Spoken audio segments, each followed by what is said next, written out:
Do ye not know that they which minister about holy things live of the things of the temple, and they which wait at the altar are partakers with the altar? Even so hath the Lord ordained that they which preach the gospel should live of the gospel. 1 Corinthians 9:13 and 14.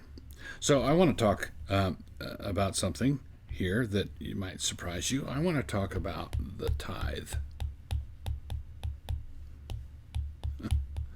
Run away. Usually, you finally get your non-Christian neighbor to come to church with you, and it turns out to be Stewardship Sunday, and it's and you think, so a lot of ministers are skittish about that, and so they don't want to talk about the tithe at all. They don't want to talk about money matters at all, and then because they're reluctant to get into it scripturally, they find themselves having the church doesn't run on air, and so they find themselves resorting to unbiblical or non-biblical ways of fundraising and schemes and whatnot. Well, I want to probably the most obvious issue for most Christians who believe the Bible is, well, isn't the tithe an Old Testament thing? Well, first, the tithe predates the Mosaic Code. Abraham tithed to Melchizedek before the Mosaic Code was established. But the thing I want to point out here is just a couple of words. Even so. So, don't you know that those who minister about the holy things live of the things in the temple, that's Old Testament, and they which wait at the altar, that's Old Testament, are partakers, Old Testament, with the altar.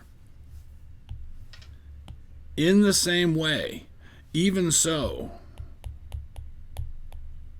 the Lord has done what? Suggested? No. The Lord has not suggested, the Lord has ordained. The Lord has ordained that those people who preach the gospel should live from the gospel.